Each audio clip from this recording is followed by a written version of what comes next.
I'm Stephanie. Hi, I'm Angela. We are the Ink Mages. Join us as we discuss all things fantasy, world building, storycraft, myths and legends, and of course, our own imaginative stories. Welcome to the Ink Mages podcast. We're so glad you've joined us. Today, we have a special guest who's going to be joining us on the podcast. We have Brae Wyckoff. He is an award-winning and internationally acclaimed author. He was born and raised in San Diego, California, and currently lives there with his wife, Jill. As the director of Kingdom Writers Association, Brae has successfully self-published 17 award-winning books. Ooh, let's go. Sold thousands of copies and helped hundreds of others complete and publish their books. So let's welcome Brae to the show. Hey, welcome, Brae. Good to be here. Let's go. Let me just tell you, all of you who are listening, Brae and Jill are some wonderful, wonderful friends of mine, and I'm excited to be able to have him on our podcast today. And he and Jill are the very reason that I started. Well, actually, I started writing, but they're the ones that helped me be brave enough to get my first book published and are really responsible for where I'm at with my book. So it's really fun for me to get to have him on the show today. Really honor and love these guys. They just are so significant in my life. And I can't wait for you to hear all about all of the fabulous, fabulous things that he has done as an author.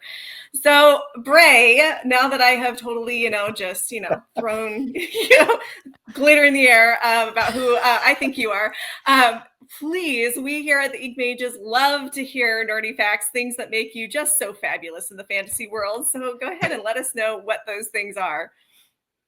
A nerdy fact about me, correct? Yeah. I still play Dungeons and Dragons. I see your shirt. Yeah. I was like, he's wearing it proud. What are the eyeballs down there? That is Beholder. Oh. How did you get started in the whole D&D thing? That would have been junior high school, 9th grade. Wow. I met some friends there, or met some people that turned into my dear friends. And so about 15 or so, 14, started playing Dungeons and Dragons. Had no idea what I was doing, but I loved it because it's all about storytelling and story building and interacting with other people, the social side of it, because as nerds, we are so introverted and shy, and it's hard for us to have regular conversations with people because our mind is in these fantasy worlds and these imaginations. So it's hard for us to interact with other people. So Dungeons and Dragons, I could really say, saved my life. Wow. And then of course, God saved my soul. It's just an amazing process to go through, and I love it. And I encourage you to have a family game night, like having a board game, but there's a lot more to it than just a board game. But you create the story and run with it. I was gonna say, like, do they have templates for ones, or you can just like totally create your own world, your own characters, and then you take part in those decisions. And didn't you actually go to the house of the creators? I think I remember you like posting on Facebook that you'd like gone to see the house of the original creators of Dungeons and Dragons or something. So yeah, when we travel around quite extensively around the U.S. and usually when I'm in a certain area, we have members for Kingdom Writers Association and group gatherings, and we were in Wisconsin, and I do research and go, well, what's going on in Wisconsin? And I'm like, oh, Lake Geneva, and that's where the birthplace of Dungeons and Dragons in 1974 was born. So I went to their store, where the original house where they had started Dungeons and Dragons, in the basement, and now it's like a little tiny museum and shop, and some people are gaming in the back room still. And wow, that's so neat. That's awesome. It's gone through its reiterations over the years. It's no longer TSR. It's now Wizards of the Coast, and a lot of hands have taken it over, but it's still 50 years. It just celebrated this year, 50 years. Wow. Dungeons and Dragons. So what would you say is like one of your favorite Dungeons and Dragons creatures? Creatures. Gosh, I mean, the Beholder is really awesome. I mean, that's just these monsters that TSR created, that Gary Gygax created. You just sift through the monster manual book, which is like this hardback book of monsters, and just the creativity, the lore, their backgrounds, names, regions of where they come from, their environment they live in. I mean, it's just really cool when you immerse yourself in these imaginative worlds. Do you have that hardback book in your bookshelf back there? I'm like, Yes, I have a monster manual somewhere. Oh, of course. Like, you better. Yeah, they're kind of everywhere. Yeah. Well, that's really cool. So let's dive in and hear more about your author journey. When did you start writing? Officially full-time in 2010, when I was suddenly let go from my job. And I had just previously said, Lord, I want to finish this book. And it was a book that I've been writing for 20 years.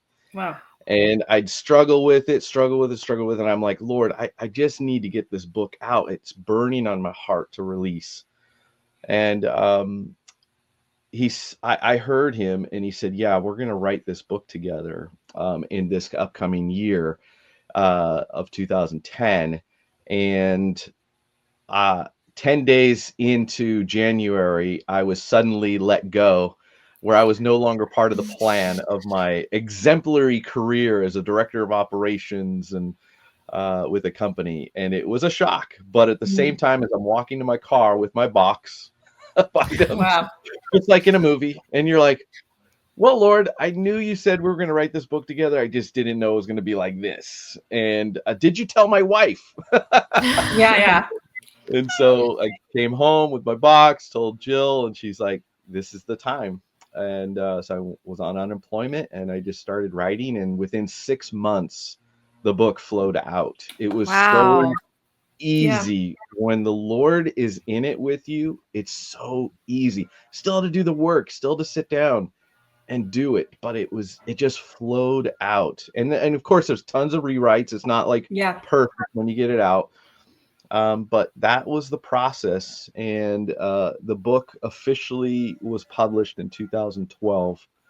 And is this the Orb of Truth book? The Orb of Truth was my first book. It's still one of my best sellers to this day. And just really, really excited for that whole series that came out, because every year another book came out. So the Dragon God was the sequel, and then the Vampire King was the third one of the trilogy. And of course, I have the fourth book ready to go, but the Lord's been having me do so many other books. And now it's not 17 books published. I think I'm approaching 20 books now. Wow. Awesome. Congrats. Yeah. And he's a writing machine. And I'll probably have 3 or 4 more coming out in 2025. So wow, that's a lot. I thought publishing 2 in 1 year was overwhelming and exhausting for me. So if you can do 3, like, power to you. Yeah, I know. It's a lot. That'll be a first for me to do 3 in a year. But you like any job, you get promoted. Yeah. And you're able to take on more. And so what you've done now is where you're at, is going to be more later. So Brae, tell us about the Orb of Truth. I happen to have your first book here. You published it in 2012, but recently you did a revamp. And I love your new covers. So you can, if you fabulous. If you were to go on Amazon now, you could find the hardback of the entire series with these new fantastic covers. So tell us a little bit about what started the whole revamp and getting the new covers done, and then a little bit about Orb of Truth and where that all started. Well, my babies, and I call them my babies, they needed an uplift. They're moving into their teens, so it was a 10-year anniversary for the books. And so that's why I went and said, you know what, it's time to get a facelift. refresh it. There was some errors I had found in a few of the books over the years, and that I wanted to fix. They were just kind of bothering me. So and at the same time, anyone that's listening to this, you're going to make errors, and be okay with it. Don't let it unsettle you, but know that you can fix it maybe sometime down the road. And so after 10 years, I think I had enough of dealing with those errors, and I fixed them, got it, updated, and then the covers were just brilliant. I wanted to have those dragons on there. I wanted to have more of that fantasy feel that it required, that I didn't have access to back then. So in 2012 to 2022, there's quite a difference here with illustrations and getting quality covers. So that's what inspired me to do it. I didn't even realize that it was a 10-year at the time, but I felt like there was this thing that I'm gonna start doing it, and then I realized, oh, this is perfect timing, 10-year anniversary, glowing reviews because of that, and very thankful for the people that have come in to help get that out. So, who was the designer you went with, and how was it like working with a designer for the new covers? So the new covers, I'm going to give your audience a great tip, and I'm going to save them literally thousands of dollars in artwork for their books. I worked with illustrators in the Ukraine with a company called getcovers.com. You can get covers done for $35-$40. And it's crazy. So this is how you're able to update things. And I didn't know what I was going to get, guys. I was just exploring. This was my first time working with them. And what they gave back to me was epic. And I was like, are you kidding me? $40 a book, $120. I had all 4 books in hardcover, paperback, and ebook.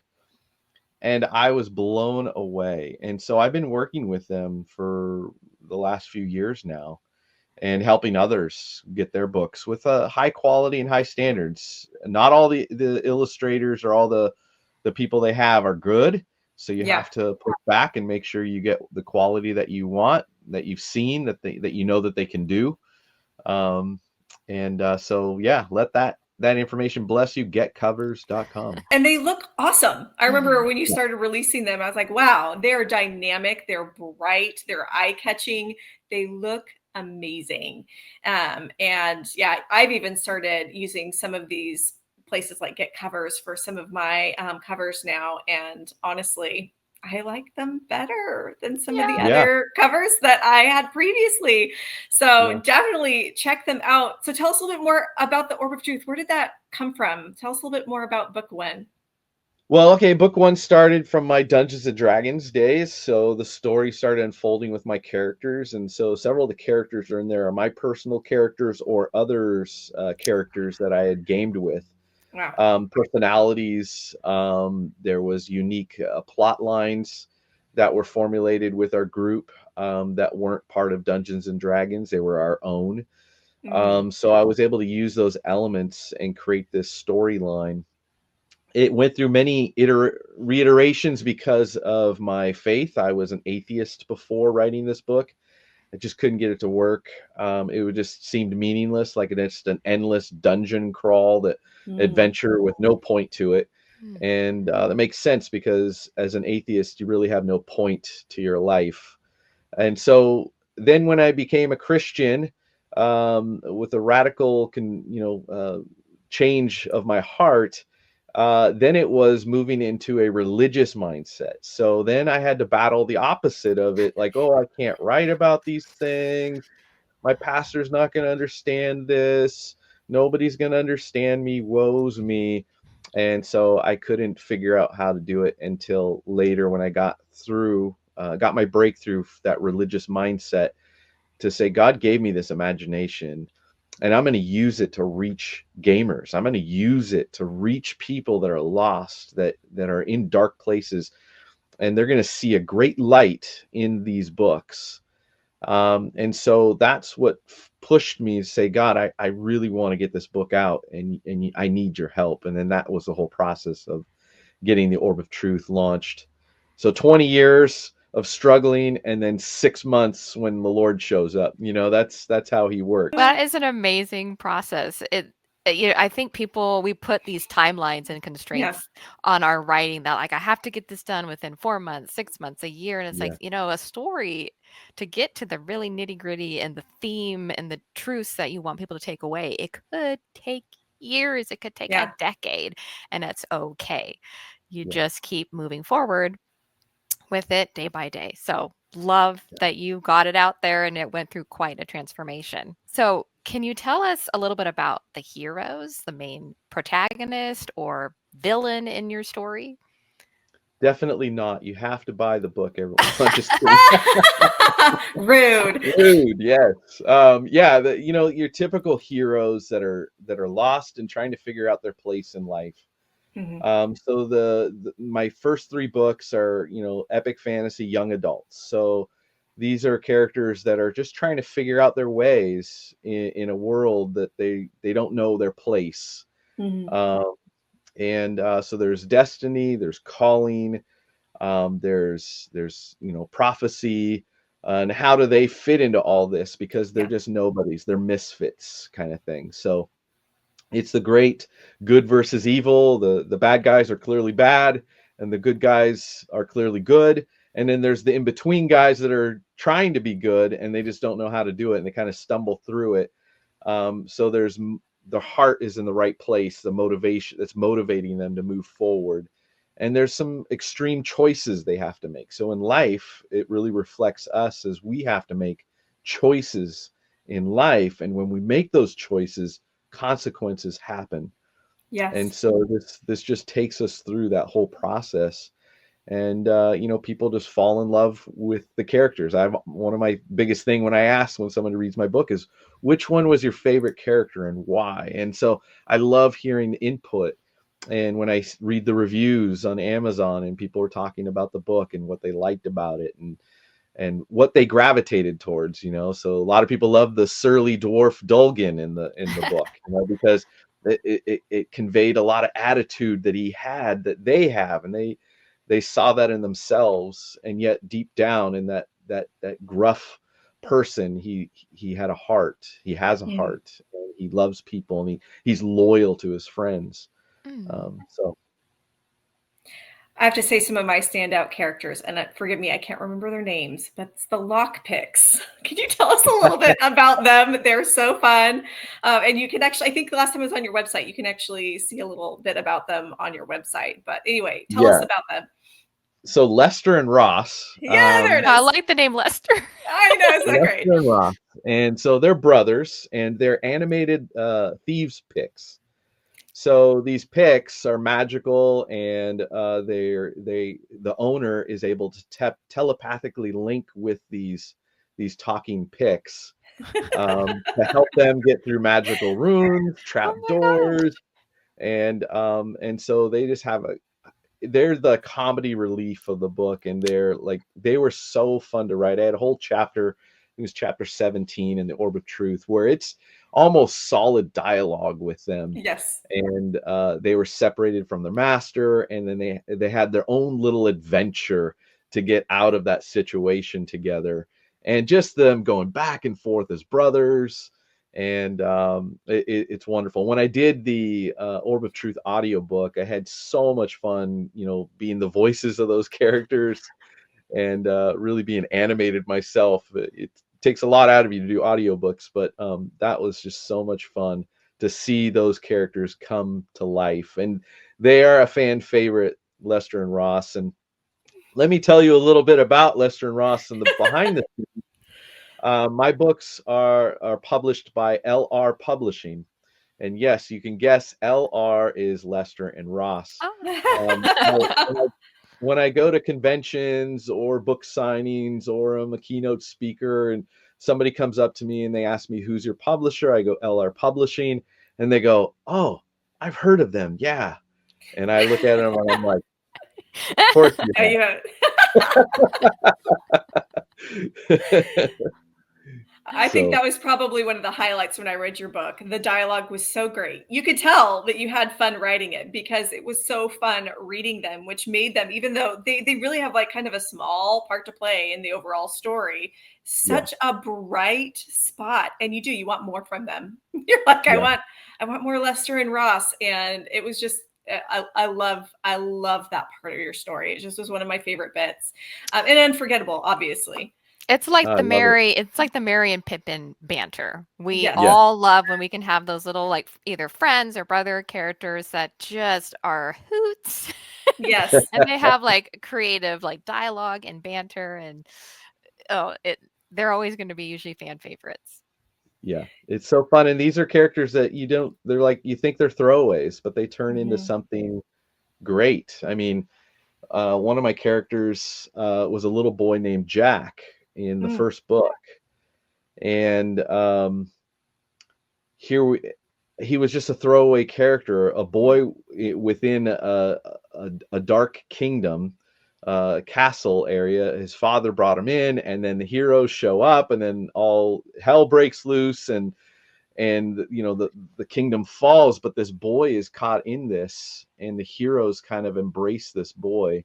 And I'm like, how did this boy even get here? Like, I'm as the writer, I'm like, who are you and why are you even here, kind of thing. And I'm like, what do I do with you, Jack? Like, your father, and what's going on? And so the Lord started showing me even more how Jack was going to be an influence in the upcoming books, and he's the main character in the Vampire King. So based off of choices and consequences. Yeah. Wow. I love those magic nuggets that come as we write. Those things that we didn't know were going to lead us somewhere. And, obviously there's someone behind it all who's leading the charge, and we don't even realize it as these stories come out. And I don't know how many times I've written a character and those they were, like you said, throwaways or parts of the story where you just didn't think it was that significant, or it just came out of nowhere. Yeah. And that's what people attach to. They're like, that part, when you wrote about that character and it connects, and you're like, wow. And I don't even know if I can take responsibility for that, because it was like it just came out of nowhere. Well, it didn't come out of nowhere. And then it becomes a part of your story. I love that. So tell us a little bit about your world a little bit. So you've already touched it. It kind of was inspired by Dungeons and Dragons. We know that there's these magical lockpicks, but what's some of the world building, some of the characters, like we got elves and we have halflings. Well, the second book says dragon god, so I'm assuming there's a dragon. Yeah. So the dragon god is a lot of fun. Yeah. So it's the realm of Ruach El. And it's typical like Dungeons and Dragons type of feel, so the prophecy is there was a holy city that has disappeared hundreds of years prior, and now the world is kind of taken over by humans, and there's 4 different kings in the regions, and we call them the Horn Kings, and so that's why we get the Horn King series. And they're all bad kings, and so they're pushing out the elves, the dwarves. They're enslaving them. So all of the races are kind of in hiding, and then you have these heroes that are a halfling, a dwarf, and then a human that comes along based off of dreams to join this group, and then they fall into this whole prophetic adventure. Monsters galore, and dragons, and just major hurdles that they all need to cross over together, battling their own internal demons and the external ones, and fighting together, fighting by themselves. So it's this whole process, but everything that you can imagine in a Dungeons and Dragons type world would be that world building that I created. I think one of my favorite things about reading your story was that there was so many exciting, world building, monsters and magic and all of this stuff. But it was kind of background to the heart of the story, the heart of the characters, and really their emotional experience and what they're going through and how they're changing. And that, I would say that this book has a huge heart in it, and you fall in love with the characters and you really connect with them and what they're going through and how they're discovering, you know, their identity and their purpose in everything. So I super love that about your books. What's next for you? So you said, okay, we're now to, you know, almost 20 plus books, but I happen to know that you have something in the works. So could you tell us about that? I am so excited for this upcoming book series, The Realm Maker. And so I just finished completing the first draft of the second book. And I did that in 35 days, about 86,000 words in 35 days. So this is the stuff that you can move into in your career as you start getting better and better at your craft. I mean, gosh, it took me years to get one book done, you know, and then, you know, trying to fine tune it took, you know, several months. But now the process has just gotten so streamlined and it flows better. Still, you got to do the work. You got to sit down. You got to, you know, put in the hours, right? So it's just doable now, and I'm just very excited for The Realm Maker. Awakening will be the first book comes out, and then I just completed Shadows, and then the third one will be Dawn. And so it's creating a word play, Awakening, Shadows, Dawn, when you have the series. And so I actually have the blurb. This would be the first time anyone has ever heard the blurb. Let's go. So I'll just read this. The fate of two worlds rests in the hands of an unlikely hero. Paul Weldon is a 33-year-old misfit trapped between the mundane struggles of real life and his love for fantasy worlds.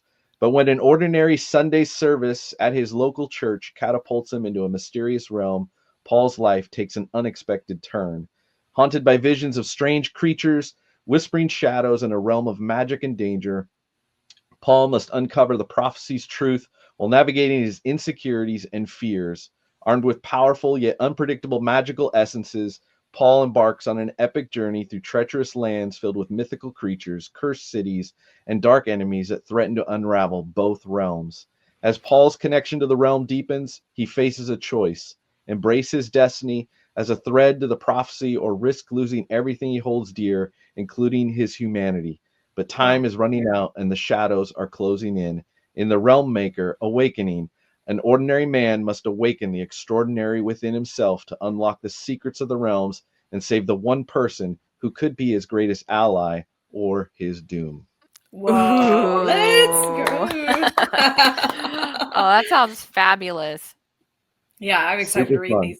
I've already gotten a little taste because I'm part of the KWA, little plug, KWA sci-fi fantasy group, and we are writing a collection of short stories. And one of the short stories that you're submitting is part of this. Am I right? Yeah.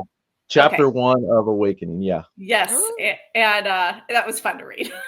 Really fun to read. And it was all very surprising. And I think that was the fun part about it. The whole it was very surprising, and it leaves you on the edge of your seat going, oh my gosh, where are we going from here? It's great when you have somebody at church service, they're in full worship, and then everything just kind of fades away, and all of a sudden he is propelled into another realm. And you know, he comes back to church and he's just like, what's going on?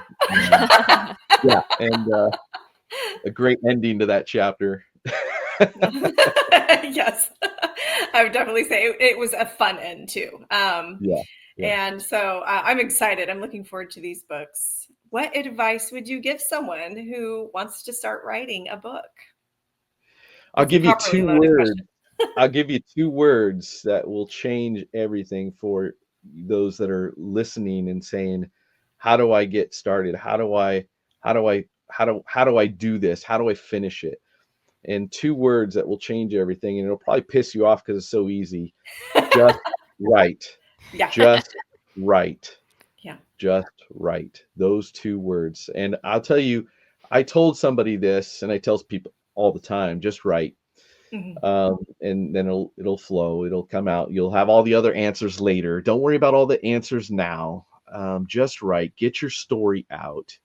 And I told somebody this that private messaged me, and years later they contacted me because I was driving through their area, and they said, I want to meet up with you for coffee. And I said, sure, no problem. I never met this person. We sat down, and she's like, I private messaged you a couple years ago, and you gave me some advice. I was asking you about some advice about writing and this, that, and the other. And you said, you gave me a really short response, and it really upset me. And this is how it started in my coffee shop meeting with this person. I'm like, oh no. check, please, check. Get out of here. And I'm like, okay, I'm not going to apologize. What did I say? And she's like, it just offended me because I wanted something more from you, and I was expecting something more. But those 2 words that you said to me, God started speaking to me about it, and God said, he's right. You need to just write. And so she took that advice. She fell into that process of just writing, and she sat before me. And she's like, I'm sitting before you, and I've published 30 books. Whoa. 30 books. So I just Wow. bless those that are listening to this to just write and let God write through you. You become his mouthpiece. You become his pen. And you be that ready writer and just go for it. And don't hold back. Don't sit there and compare to anyone else like that you're listening to. Don't compare your thoughts to like, oh, my pastor's not going to get this, or my friends aren't going to get this, or my family's not going to get this. That'll stop you cold. If there's a story that God has given you, you move forward in it and watch what he does. So just right. That is great advice. It is simple, but like hard, but you can do it. It just start that habit, and then become second nature. So tell us where people can find you if they want to find more information about you or your books. Oh my gosh, you could find me, just Google search my name, Brae Wyckoff, and I'm on all the social medias, heavy on Facebook. You can find me on YouTube. You can go to my website, braewyckoff.com.